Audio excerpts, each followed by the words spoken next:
Se estima que en Colombia 3 de cada 10 personas con esquizofrenia no tienen diagnóstico. Por lo tanto, ellos y sus familias están sometidos a un gran sufrimiento. Por lo tanto, hoy quiero invitarlos a todos a desarmarse frente a la enfermedad mental, a no poner etiquetas. Esta, como cualquier otra, puede ser tratada y permitir calidad de vida, como en el caso de Gloria.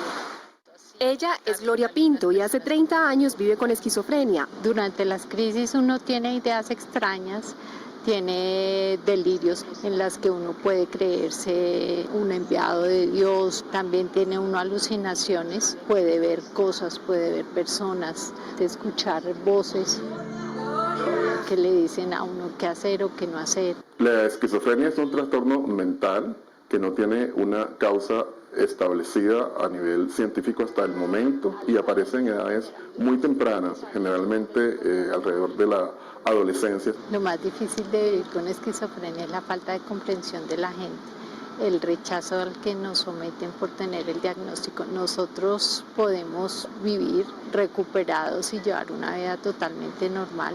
Gloria, ¿cuál es la clave para estar así de bien? La clave es el tratamiento farmacológico, el tratamiento psicológico, el apoyo familiar, el apoyo de la asociación a la que pertenezco, que es la Asociación de Personas con Esquizofrenia. Gloria, ¿qué le dice a las personas que en este momento tienen el diagnóstico de esquizofrenia? Es muy importante poner de su parte, no todo es que se lo hagan a uno, sino aprender sobre la enfermedad y darse cuenta de que uno puede vivir con ella. Te la dedico. Además, hay alguien que la acompaña hace 18 años. Su pareja es su otra medicina. Él también tiene esquizofrenia. El de Pedro Pablo y mío es un amor de locos. Sí.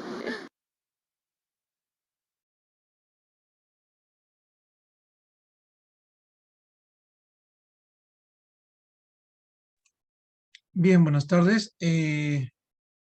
Vamos a comenzar con esta clase asincrónica de la semana 15. Había empezado con un video introductorio, conociendo un poquito el tema que nos toca hoy día sobre esquizofrenia. Y bueno, habíamos visto ahí un poquito a una paciente, ¿no? En la cual ella expresa claramente todo lo que sucede en un momento de crisis. Escucha voces, las voces le ordenan cosas, la llaman por su nombre. A veces le dicen qué tiene que hacer, a veces le dicen qué es lo que no debe hacer. Y también, como dice ella, puede estar estable en una sociedad siempre y cuando tenga un tratamiento. Por otro lado, también es importante conocer que hay tipos de esquizofrenia, ¿no? Entonces, posiblemente el caso de nuestra paciente que hemos visto en el video no sea del todo grave, pero ya veremos de pronto esos tipos durante la explicación de la clase de hoy. Bien, entonces comenzamos.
Bien, lo primero que tenemos que reconocer es que la esquizofrenia pertenece a uno de los trastornos psicóticos, del grupo de los trastornos psicóticos. habíamos hablado en alguna oportunidad de que existían un grupo de trastornos, ¿no? Determinados por grupos. Dentro de los afectivos habíamos hablado de la depresión, ¿no? Un poco de la ansiedad también, ¿no? De las adicciones también en algún momento mencioné, que son los trastornos adictivos, ¿no? Y también tenemos los psicóticos, que vendría a ser el trastorno bipolar, la esquizofrenia, la psicosis en sí, y entre otros, ¿no? Los trastornos delirantes también. Y también tenemos los trastornos de personalidad. En este caso nos vamos a centrar en el tema de hoy, que es la esquizofrenia, relacionándose como un trastorno psicótico propiamente dicho. Como su mismo nombre lo indica, ¿no? La palabra esquizofrenia se divide en dos, ¿no? La palabra esquizo, que vendría del latín de alguna manera fragmentado, ¿no? Roto, ¿no? Y frenia, que vendría a ser mente. Entonces vendría a ser como una mente fragmentada, una mente dividida entre una realidad y una fantasía o algo imaginario, algo inexistente. Básicamente la esquizofrenia afecta el pensamiento y la conducta. Cuando hablamos del pensamiento, estamos hablando que la persona tiene dificultad para pensar claramente, ¿no? Y posiblemente el pensar no claramente podría reaparecer con emociones fuera de lo normal. También presenta alteraciones cognitivas, mire. O sea, quiere decir que el proceso del pensamiento, ustedes saben que el pensamiento o en sí, todo proceso mental requiere ciertas facultades para realizarse, ¿no? O sea, así no es tan rápido que digamos, por ejemplo, dar una respuesta matemática. Primero hay un procesamiento y después luego podemos dar esa respuesta. Esa es la parte cognitiva. Entonces, hay una alteración cognitiva, ¿no? El paciente de pronto está estudiando o está de repente trabajando y se da cuenta que no puede avanzar, que se estancó, que se bloquea, que ya no entiende, ¿no? Entonces, la alteración cognitiva, miren.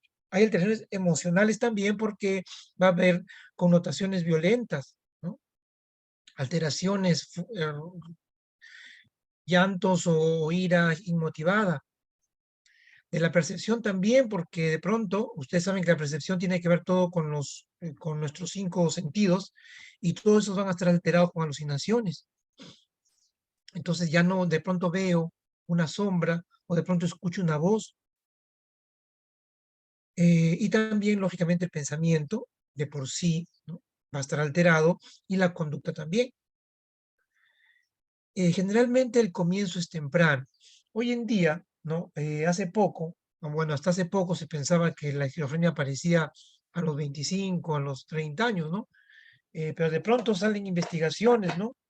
Donde, como el libro que tengo acá, no sé si lo pueden ver, ¿no? No sé si se ve. Bueno, dice esquizofrenia y otros trastornos en niños, ¿no?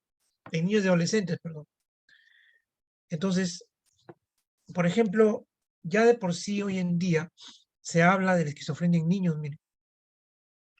En adolescentes, bueno, siempre se ha ido notando uno a través de la secundaria, pero en niños ya se ve que también pueden presentar alucinaciones y conductas inadecuadas y una mente, pues, fragmentada. ¿Se dan cuenta? Entonces, generalmente es de inicio temprano y es crónico, es decir, la esquizofrenia no tiene cura.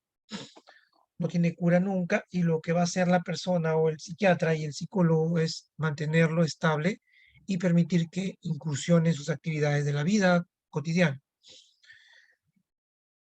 Se distinguen 3 fases, ¿no? La prodrómica, la activa y la residual. Generalmente es como el inicio, en sí la enfermedad activa, y residual es cuando ya hay una medicación de por sí. La esquizofrenia se debe a muchos factores, ¿ya? El primer factor es el genético, ¿no? Pero también hay factores ambientales y factores neurobiológicos. No voy a hablar de los neurobiológicos porque tendríamos que hablar de los neurotransmisores y un poco como que nos vamos del curso a bases biológicas, ¿no? Donde en algún momento les expliqué a los alumnos ya todo este procesamiento, pero ustedes Creo que ya lo han hecho el curso. Entonces, factores genéticos, hablamos básicamente de la transmisión entre familias. Entonces, por ejemplo, nos dice ahí que es un riesgo de casi un 30%, de un 13% que un padre, ¿no?, sea esquizofrénico. Un papá o una mamá esquizofrénico podría tener que el hijo nazca con un 13% de probabilidades que también lo tenga. Y un 46% si ambos lo tienen. Por ejemplo, en esta pareja que hemos visto en el video, si ellos deciden tener un hijo, posiblemente hay un 46% de riesgo. Y si ya hay un hijo con esquizofrenia, posiblemente hay un 9% de que nazca también otro. En esa familia, en ese par de padres, ¿no? De un esquizofrénico, si tienen otro hijo, hay un 9% de posibilidades. Entonces, también nos hablan en el punto de abajo, del factor de esta lámina que estamos viendo aquí, nos habla algo muy interesante porque con eso quiero pasar a la siguiente parte, que vendría a ser la parte ambiental. Miren, dice que los niños adoptados con un progenitor biológico afectado por esquizofrenia también tienen posibles problemas de desarrollo esquizofrénico. Miren, o sea, solamente con la crianza podría una persona desarrollar una esquizofrenia. Por eso habla de ambientales. ¿Por qué? Porque en la esquizofrenia posiblemente el padre no ponga límites, no ponga de repente mucha presión, mucha agresividad, mucho conflicto en el hogar y posiblemente este hijo pues empiece a adoptar ciertas conductas y otros patrones de conducta. Entonces, nos hablan muchas veces de factores estresantes en la familia, sobre todo en la etapa prenatal y perinatal. El estrés familiar es una de las causas principales de algunos niños o jóvenes con adolescencia, con esquizofrenia. Y eso es lo que más o menos habla el libro que les mostraba, ¿no? Nos habla de esa infancia un poco opresiva, ¿no? Una crianza opresiva. También definitivamente hay otros factores como de repente alteración de la conducta en el entorno, ¿no? Y también el consumo de algunas sustancias tóxicas de pronto en el embarazo o durante la primera infancia del niño, ¿correcto? Entonces, podría ser considerado como parte del ambiente.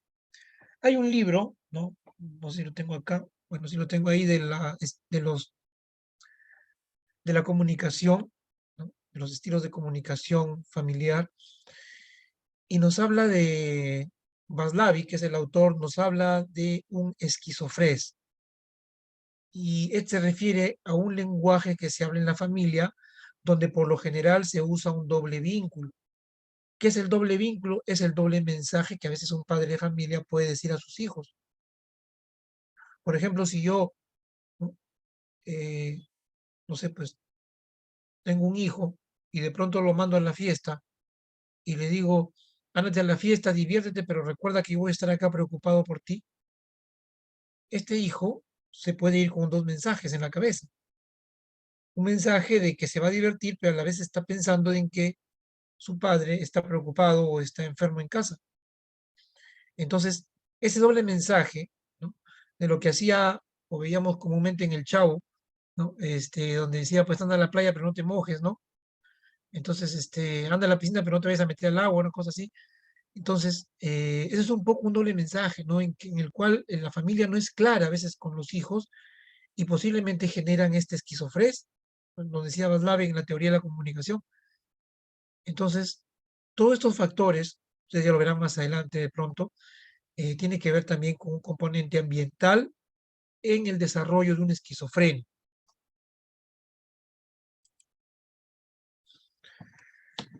¿Cómo es el curso y el diagnóstico? Bueno, tenemos que reconocer que la esquizofrenia es una enfermedad polimorfa. ¿Qué quiere decir? Que hay un montón de formas. Tiene varias formas de manifestarse. Pero para criterios de estudio se le separa en dos, en síntomas positivos y síntomas negativos. Esto es importante que ustedes reconozcan porque cuando ustedes hagan una evaluación y hagan un informe, ya sean psicólogos o psicólogas, y tienen que en su historia clínica acreditar cuáles son los síntomas positivos y los negativos que han encontrado en su paciente. Ojalá que en psicopatología 2, cuando ustedes hagan su plan de tratamiento, puedan colocar ahí, tener su paciente y poder en su entrevista o en su interacción clínica, puedan ustedes poder diferenciar entre lo positivo y lo negativo, que únicamente se da en el análisis de la esquizofrenia. En otras enfermedades no vamos a usar síntomas positivos ni negativos. Entonces los positivos vendrían a ser todo lo que está activo, todo lo que es activo. Por ejemplo, hay alucinaciones, quiere decir que la mente está activa. Delirios, igualmente. Conductas inapropiadas, conductualmente se está moviendo, está haciendo cosas, ¿no? Ideas referenciales, pensamiento que está dando ideas. Todos los síntomas positivos son todo aquello que aflora algo, pensamientos, conductas, ideas, lo que fuese. Mientras que los negativos son todo lo que está deficiente. Por ejemplo, la apatía, quiere decir que el paciente está apático, abúlico, afecto embotado, bloqueo del pensamiento, no piensa nada. Entonces, son síntomas negativos. Cuando hagamos nuestro informe, tendríamos que poner síntomas positivos, de repente el paciente tiene delirios de grandeza, ¿no? El paciente se comporta inadecuadamente, sale a la calle y se desviste, síntomas positivos. En síntomas negativos hemos encontrado que durante la noche el paciente pues se muestra apático, ¿no? La familia refiere que no quiere hacer sus cosas, sus actividades, y que por lo general para ensimismado en su cuarto. Negativos. ¿Para qué nos sirve? Ahora lo vamos a ver.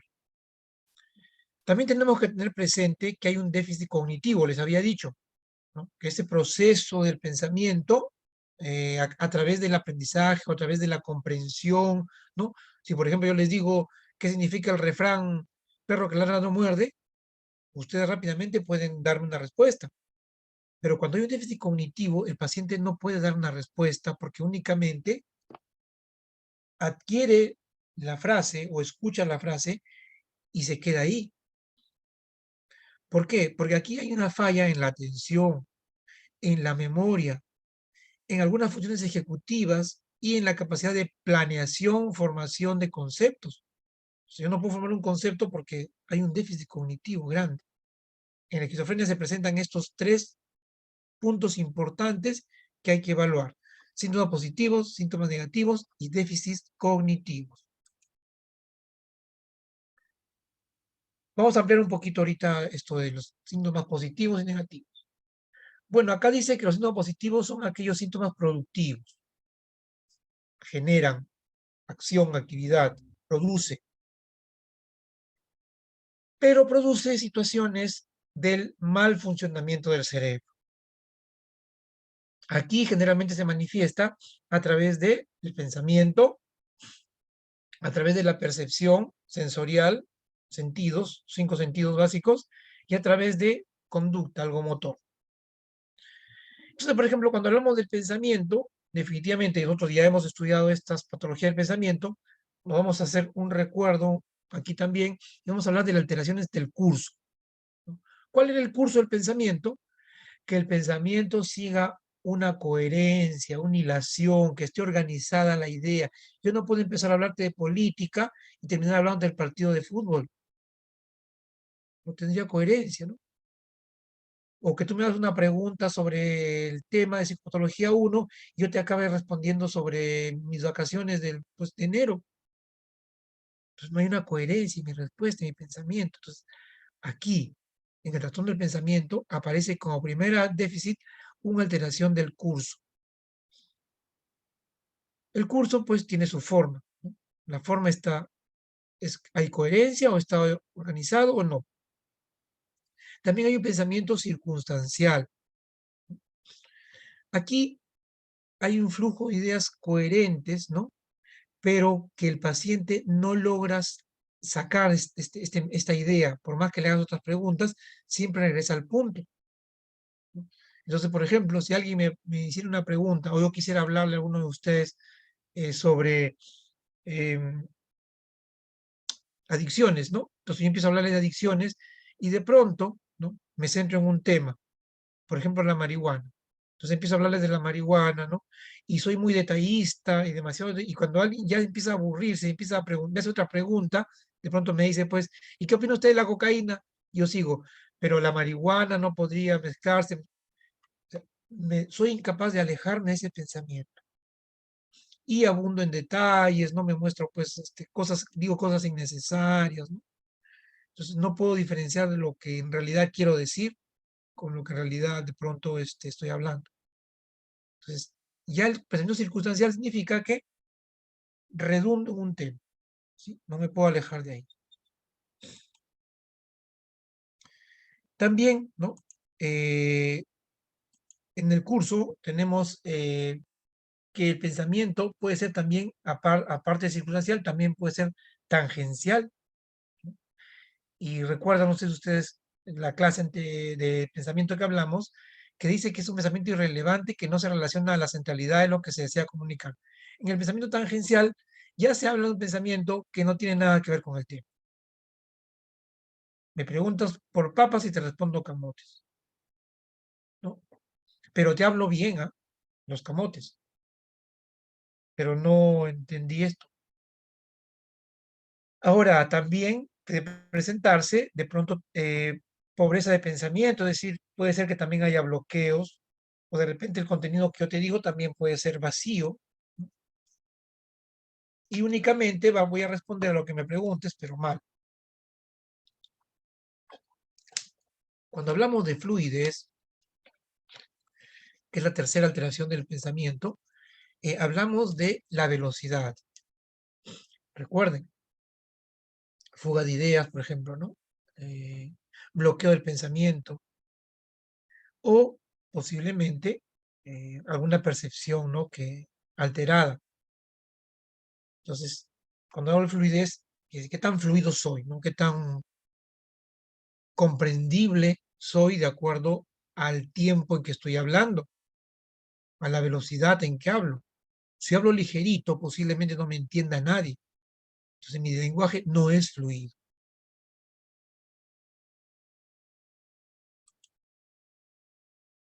Ya también ahora, porque habíamos hablado del trastorno del curso, hablamos ahora del trastorno del contenido, ¿no? El pensamiento tiene curso y contenido. Cuando hablamos de contenido, hablamos lógicamente el mensaje del pensamiento. Y aquí pueden haber ideas delirantes. Una idea delirante, también recordarles a ustedes, porque ya lo han hecho en la clase, es aquella idea, ¿no? Donde hay una interpretación incorrecta de la realidad. Aquí no tiene nada que ver con la inteligencia o con alguna creencia, simplemente de que es algo irreal. Yo no podría decir, por ejemplo, de que soy un enviado de Dios, ¿no? Porque es una idea delirante. De repente me puede decir alguien, no, pero puede ser, ¿no? Porque es católico, de repente no, de repente sí lo envió, ¿no? Pero no. En el fondo sabemos que eso no es cierto. Eh, Generalmente hay tipos de ideas delirantes. Una de ellas es de perjuicio, es decir, de la creencia de que alguien me quiere hacer daño, me quiere perjudicar. Persecución, ¿no? De que pronto hay ojos que me están mirando, o de pronto hay micrófonos debajo de la mesa, o hay un chip que me han colocado y me están grabando todo. De referencia, ¿no? Puede ser de pronto la sensación de que tengo una enfermedad. Místicos, aquellos pensamientos que tienen que ver con la religión, con el espiritismo, con la brujería, todo esto que es místico, ¿no? Mágico. Religioso también tiene que ver más que nada con, específicamente con la religión. Mágico, posiblemente pues fantasioso, megalomaníaco, ¿no? O de grandeza también llamado. Yo soy de repente el rey de España, ¿no? Celotípico, ¿no? La celotipia está dentro de las ideas delirantes. El control, ¿no? De que puedo tener el control sobre todas las cosas o que alguien tiene el control sobre mí. De rutina, o los hipocondriacos, que son aquellos que creen que tienen todas las enfermedades del mundo. Entonces, tenemos esas ideas delirantes dentro de las alteraciones del contenido. Y tenemos alteraciones de la vivencia. Y generalmente estos son pensamientos, ¿no? Que donde yo creo, ¿no? Que son pensamientos que los demás me escuchan, que alguien más me está escuchando mis pensamientos.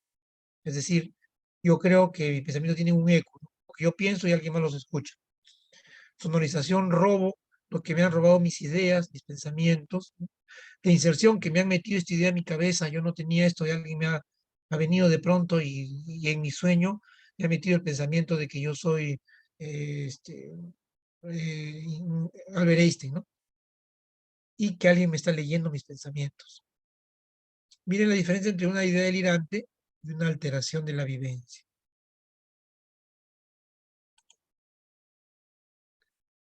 También como síntomas positivos, aparte del pensamiento, tenemos los trastornos de las sensopercepciones, había dicho. Y aquí tienen que ver todas las alucinaciones, ¿no? Las primeras son las auditivas, ¿no? Las auditivas generalmente son aquellas alucinaciones en las cuales yo escucho no solamente voces, sino también murmullos, también campanas, sonidos, ruidos, ¿no? En las visuales puede ser que yo vea objetos, yo vea personas, que yo vea bultos, que yo vea de pronto que algo se está moviendo, entonces son visuales. Tenemos también las anestésicas, ¿no? Aquellas en las cuales yo puedo creer de que me duele demasiado el brazo, ¿no? O de repente me cortan el brazo y yo siento de que no me duele nada, ¿no? No siento nada, una alucinación. O de pronto que alguien me está jalando mis órganos, ¿no?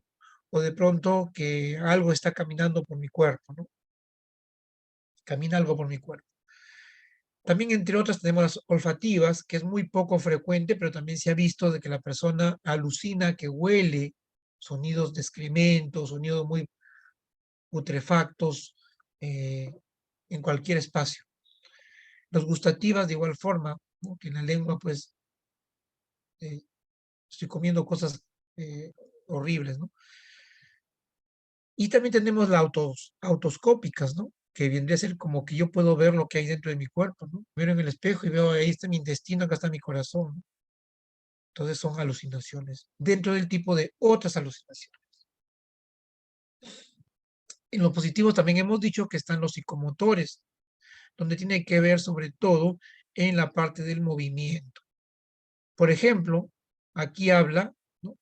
Dice que, por ejemplo, en la esquizofrenia catatónica, ¿no? Que es la esquizofrenia que la vamos a ver ahorita, pero es aquella esquizofrenia, me adelanto, que paraliza a la persona en un punto fijo.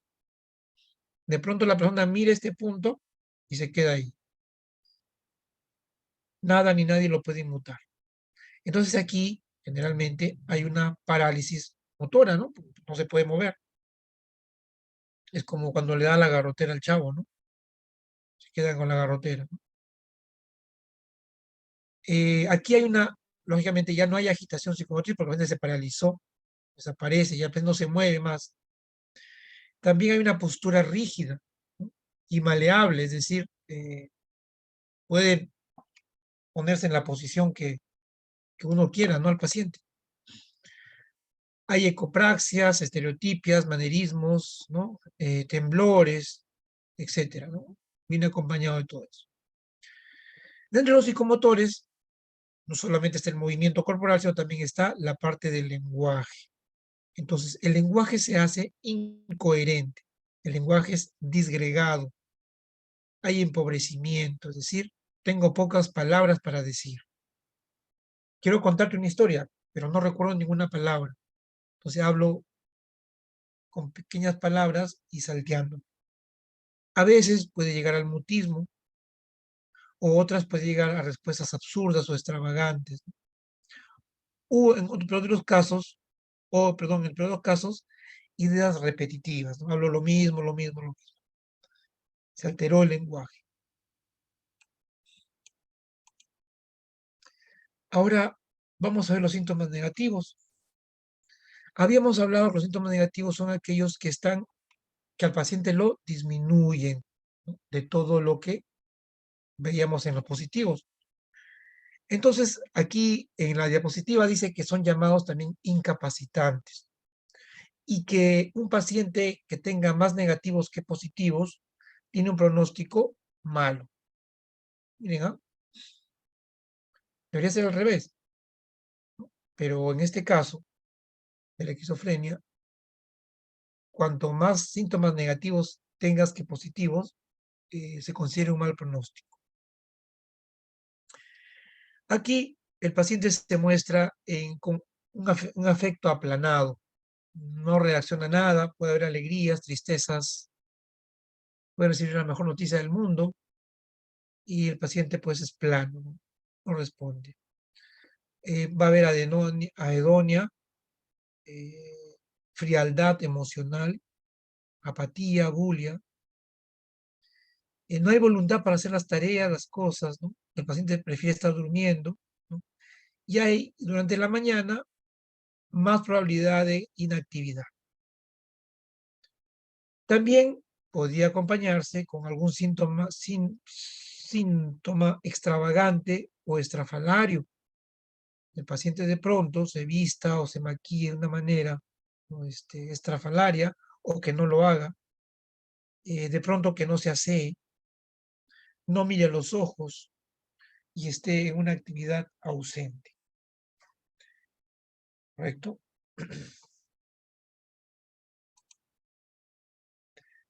Para el DSM-4, sus criterios diagnósticos nos habla de que al menos 2 de estos 5 tienen que estar un mes. ¿Qué tiene que haber durante un mes? Tiene que haber delirios, tiene que haber alucinaciones, tiene que haber un lenguaje disgregado, una conducta o muy desorganizada o catatónica, es decir, me quedo estático como el chavo. Y a uno que otro síntoma negativo, sobre todo el aplanamiento afectivo, la bulia, todo lo que hemos visto ahí. El primer criterio es que tenga al menos 2 de estos durante un mes.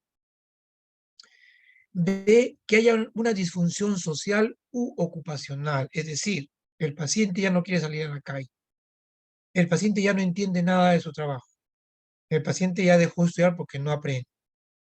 Entonces se disfuncionó lo que hacía socialmente. C, que más o menos todo eso esté durando 6 meses de manera continua. No puede haber 3 y estuvo 2 sin nada y apareció al cuarto mes, no. Son 6 meses seguidos. Hay una exclusión, hay que excluir porque podría confundirse con el trastorno esquizoafectivo, mire, ¿no? ¿Se acuerdan de la personalidad esquizoafectiva? Hay una exclusión de un trastorno médico general, también tenemos que descartar toda parte médica, ¿no? Para saber que no es otra enfermedad, por ejemplo, como las drogas, ¿no? Que puede tener un lado psicótico. También tenemos, por ejemplo, la parte de la psicosis colectiva, ¿no? Entonces, de pronto ustedes vieron en algún momento la noticia de unos jóvenes, ¿no?, que hicieron el juego de la Ouija, finalmente todos terminaron como poseídos, entre comillas, ¿no?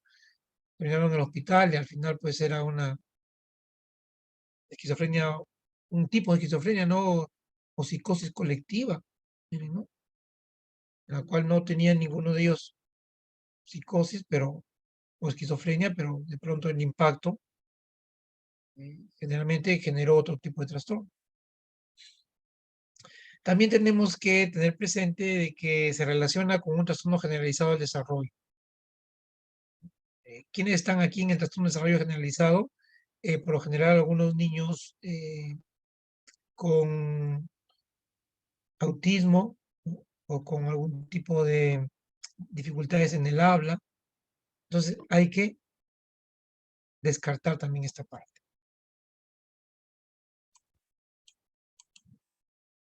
Entonces, ya el CIE-10, mire, no es tan preciso como el DSM-4 que veíamos a continuación, sino que aquí, pues, lo va a dividir la esquizofrenia en 6 tipos: la paranoide, la hebefrénica, la catatónica, el indiferenciado, el residual y la esquizofrenia simple. Y acá en este cuadrito vamos a ver de qué se trata, ¿no? Bueno, en la esquizofrenia paranoide básicamente está la idea recurrente de algún delirio de persecución. Alguien me persigue, alguien me investiga, alguien me está mirando, alguien está entrando por mi habitación, alguien me ve cuando me baño, alguien está viéndome por la ventana cuando yo me cambio. Tenía una paciente que había cerrado sus ventanas completamente con tablas negras, ¿no? Y aún seguía sintiendo la idea de que la observaban mientras se cambiaba. Y después pasó a la idea de que la veían cuando se bañaba. Y también la mamá explicaba, ¿no? Pero el baño tendremos sitios herméticamente cerrados, no hay forma de que alguien vea, pero ella tenía la idea. O de grandeza. De pronto, por ejemplo, lo que pasa con los pacientes, con algunos pacientes eh, en el trastorno bipolar maníaca, ¿no? Maníaco. Se creen pues superiores, ¿no? Creen que son millonarios, que tienen todo el poder del mundo, que pueden agarrar una pistola y matar a cualquiera. Entonces, hay delirios en el paranoico y delirio de grandeza también. Hay alucinaciones auditivas, es decir, aquí aparecen las voces. Aquí el paciente escucha voces que le dicen, te estamos observando, tu mujer te está engañando, anda, ve y pégale a tu madre porque ella te ha tratado muy mal. Entonces, esas voces generalmente me dan órdenes. Y el comportamiento definitivamente va a ser violento, pues. Mientras que en la esquizofrenia catatónica les había dicho que hay una inmovilidad motora. El paciente de pronto se queda inmovilizado como el chavo en la garrotera. Aquí generalmente hay síntomas negativos, ¿no? El movimiento es involuntario, es decir, como persona familiar lo puedo ponerle la cabeza así o el brazo así y ahí se va a quedar, ¿no? A veces puede quedarse con alguna mueca, una mueca exagerada, una mueca algo que llame la atención.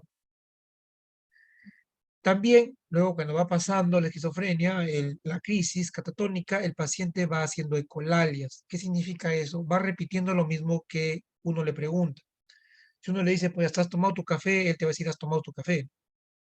Entonces, es un ecolalia, la repetición, ¿no? Viene de eco. Ecolalia viene de eco, repetición. Pero también hay ecopraxia, que es repeticiones de movimiento. O sea, también de repente, si yo hago así, él también va a ser así, ¿no? En la entrevista, a veces uno, sin querer, está entrevistando al paciente y se hace así, ¿no?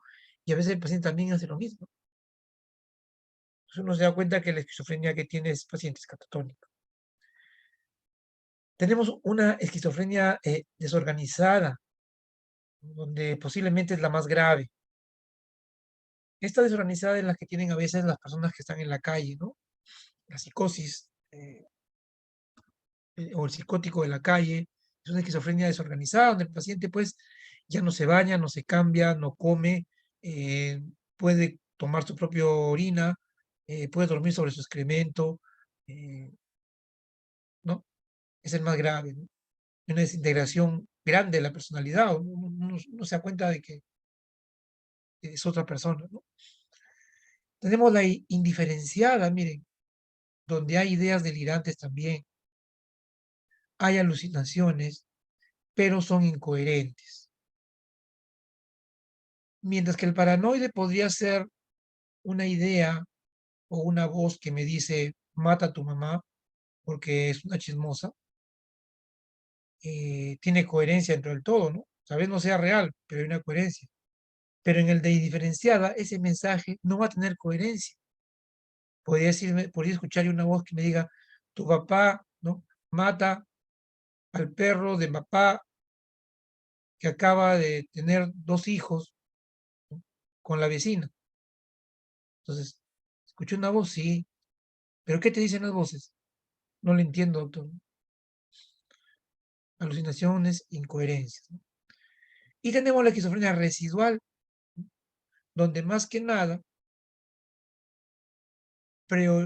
priorizan los síntomas y signos negativos, ¿sí? Aquí, pues, en el residual, también podría ser grave a nivel de pronóstico porque priman los criterios negativos. Y finalmente, la esquizofrenia simple, ¿sí? La esquizofrenia simple es algo muy poco frecuente porque pasa desapercibido. A veces no nos damos cuenta y posiblemente alguien muy cercano a nosotros tenga una esquizofrenia simple. ¿Por qué? Porque no existe algo progresivo, no algo insidioso, sino por lo general hay conductas excéntricas, ¿no? como que uno lo ve medio raro, ¿no? Medio extraño, ¿no? No responde a lo que la sociedad me exige, ¿no? Por decir, de pronto es una misa familiar y todos se van con ropa de vestir, y yo ese día llego pues en sandalias y short, ¿no? Entonces, pero no es porque tenga calor, simplemente porque no respondo a lo que la sociedad me pide, ¿no? O de pronto, toda la gente, no sé, viene a exponer de pronto con chaqueta, ¿no? Y esa persona, pues, se salió de su casa y ni se dio cuenta que no estaba con chaqueta, ¿no? Después se viene en ropa interior. Entonces, no responde a la demanda social. Los delirios y las alucinaciones no existen. Entonces, a veces uno no reconoce porque no tiene alucinaciones, mire, no tiene delirios. O en lo posible no son tan evidentes, aparecen de vez en cuando por ahí y el paciente lo pasa desapercibido. Aparecen síntomas negativos de vez en cuando, pero también aparecen síntomas más que los negativos. Y a veces el paciente está decaído, bajoneado, ¿no? Y el paciente generalmente estanca su vida en algún momento del tiempo. En algún momento deja de hacer su vida cotidiana, se estancó. Ya no se relaciona con nadie, no se mete a su casa, no tiene objetivos claros en su vida, ¿no? Y generalmente se dedica a vagar, pues está vagando por ahí por la calle, ¿no? Tiene amigos por acá, amigos por allá, pero no piensa en qué va a hacer mañana, en el futuro, en su vida. Esa es la esquizofrenia simple. Un diagnóstico diferencial significa aquella situación que hace diferente al diagnóstico. Es decir, aquellos que cumplan estos 4 criterios no puede ser considerado una esquizofrenia. Por ejemplo, un trastorno depresivo mayor, se habla, y usted lo puede ver en el CIE-10, que hay trastornos depresivos mayores con síntomas psicóticos. Es decir, hay un momento en la depresión grave que el paciente va a tener alucinaciones. O también el trastorno bipolar, tanto maníaco como depresivo. Hay que diferenciarlo del trastorno esquizoafectivo, ¿sí? Porque en el trastorno esquizoafectivo la persona por lo general tiene estados de ánimo, ¿no? Grandes, pero de depresión. Generalmente tiene un bajo ánimo, ¿no? Y muy pocos periodos de actividad. También tenemos que diferenciarlo de la esquizofreniforme o trastorno psicótico breve. El trastorno psicótico breve es aquel trastorno que aparece, por ejemplo, en el consumo de drogas o en una depresión. Aparece un trastorno psicótico, pero no significa que el paciente sea psicótico, simplemente que a través de las drogas obtuvo una psicosis. También tenemos que diferenciarlo de la personalidad esquizotípica. Como ustedes sabían o recordarán, el esquizotípico es aquella persona que está ensimismado, ¿no? Que de por sí no se relaciona con nadie, que anda deprimido, ¿no? Se ve como extraño. Entonces son personalidad también esquizotípica, tenemos que diferenciarla de una esquizofrenia. Bien, hasta aquí es el tema de la esquizofrenia semana 15. Vamos a dejarles ahora la tarea correspondiente a esta semana. Y miren, aquí ustedes van a ver 2, 4, 5, 6, 7, 8, 9 temas. Cada grupo va a escoger, o va a coger, mejor dicho, va a coger uno de los temas de acuerdo al orden cronológico. Recuerden de que ustedes son del 1 al 5, pero cuando nos juntamos todos, rápidamente el 6 se convierte en 1, perdón, el 1 de la tarde se convierte en 6, el 2 de la tarde en 7, y así sucesivamente. Entonces, el grupo 1 va a hablar sobre el trastorno esquizotípico de la personalidad, ¿no? Ya lo conocemos. El grupo 2, trastorno delirante. El grupo 3, el trastorno psicótico breve. El grupo 4, el trastorno esquizofreniforme.